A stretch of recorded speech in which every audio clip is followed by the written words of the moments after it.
Hi friends, welcome to Vidya's cook book. எல்லாரும் எப்படி இருக்கீங்க? நல்லா இருக்கீங்களா? போன வீடியோலாம் பார்த்துருந்தீங்களா? பிடிச்சிருந்ததா? நம்ம இன்னைக்கு பண்ண போகிறது கிறிஸ்பியான ருசியான உளுந்து வடை. இதை மெது வடைன்னு கூட சொல்லலாம். வாங்க எப்படி பண்ணுறதுன்ட்டு பார்க்கலாம்.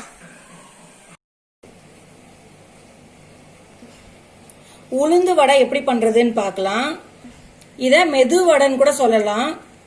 உளுத்தம் பருப்பு 250 கிராம் எடுத்திருக்கேன். அதில் 2 டேபிள் ஸ்பூன் துவரம் பருப்பை இதோட கலந்து 1 மணி நேரம் ஊற வச்சு தண்ணி வடிக்க வச்சு வச்சிருக்கேன். நம்ம உளுந்தோட அரைக்க 3 பச்சை மிளகா, 5 வரமிளகா, கொஞ்சம் கறிவேப்பிலை, கொத்தமல்லி, உப்பு தேவையான அளவு, உளுந்து அரைச்சதுக்கப்புறம் போடுறதுக்கு 2 வெங்காயம், இன்னும் கொஞ்சம் கறிவேப்பிலை, கொத்தமல்லி, 2 பச்சை மிளகாய் பொடி பொடியாக நறுக்கி வச்சிருக்கேன். இது வேணும்னா போடலாம், வேண்டானா வேண்டாம். ஏன்னா சின்ன குழந்தைங்களுக்கு பச்சை மிளகாய் நீங்கள் சேர்க்காம பண்ணுங்க. 1/2 டேபிள் ஸ்பூன் மிளகாய் பொடிச்சு வச்சிருக்கேன். இது ரெண்டும் உங்களுக்கு வேணும்னா போட்டுக்கோங்க, இல்லாட்டி தப்பு இல்லை, வேண்டாம், எடுத்துக்கலாம். வாங்க நம்ம அரைக்கிறது எப்படின்னு பார்ப்போம். மிளகா,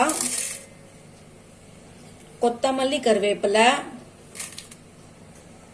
உப்பு இதுக்கு தேவையான அளவு. முதல்ல இது ஒரு சுத்திக்கணும் இந்த பச்சை மிளகாய் எல்லாம். அதுக்கப்புறமா கொஞ்சம் கொஞ்சமா இந்த உளுத்தம்பருப்பு போட்டு அரைச்சி எடுத்து வச்சுக்கலாம். நான் அரைச்சி எடுத்துட்டு வரதுக்குள்ள ஒரு பக்கம் நம்மளுக்கு எண்ணெய் நல்லா காயட்டும். எண்ணெய் எந்த எண்ணெயானாலும் உங்களுக்கு பொரிக்க தேவையான அளவு வச்சுக்கோங்க. ரீஃபைண்ட் ஆயில் இல்லாட்டி கடலை எண்ணெய் இதுக்கு ரொம்ப நல்லா இருக்கும். இங்க பாருங்க, நான் ஒரு ஏடு அரைச்சி எடுத்துட்டு வந்திருக்கேன். இது மாதிரி அரைச்சி எடுத்துட்டு வரணும். இங்க பாருங்க, இப்படி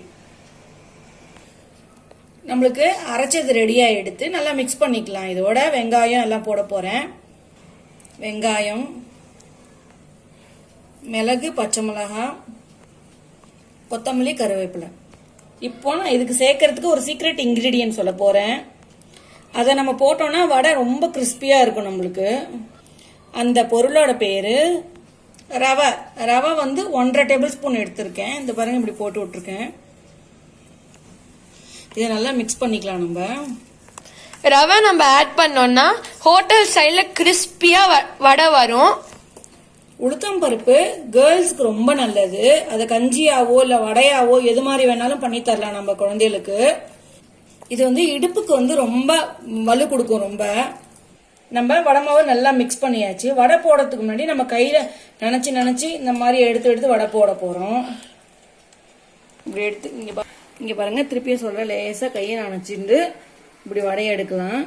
இப்படி உருட்டிக்க போறோம். இங்க ஹோல், இங்க பாருங்க, பொறுமையா போடணும். எண்ணெய் இல்ல, அந்த பாருங்க.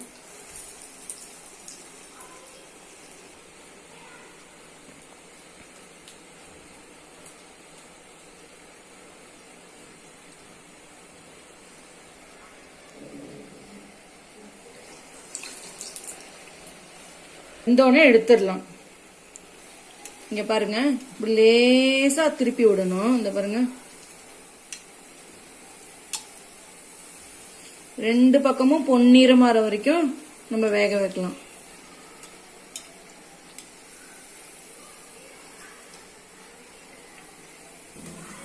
இதை பாருங்க, நம்மளுக்கு பொன்னிறமா எடுத்துடலாம். பாத்தீங்களா?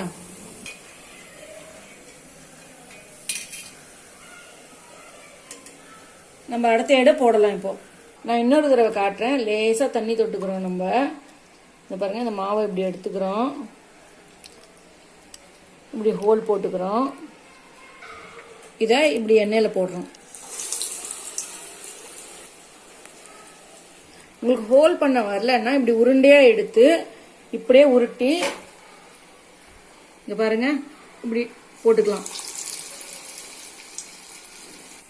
இங்க பாருங்க, நம்மளுக்கு பொன்னிறமாயிடுது. இதெல்லாம் நம்ம எடுத்துடலாம். இங்க பாருங்க, வடை எவ்வளவு கிறிஸ்பியா இருக்குன்ட்டு உடைச்சு காட்டட்டுமா? பிச்சு இந்த பாருங்க, கிறிஸ்பியான உளுந்து வடை ரெடியா எடுத்து இதை சட்னியோட கூட சர்வ் பண்ணி சாப்பிடலாம். சூப்பரா இருக்கும்.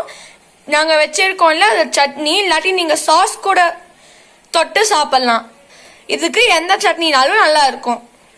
தேங்க்யூ ஃப்ரெண்ட்ஸ், இந்த வீடியோவை பார்த்ததுக்கு. லைக், ஷேர், அப்புறம் சப்ஸ்கிரைப் பண்ண மறந்துடாதீங்க. தேங்க்யூ, பாய் பாய்.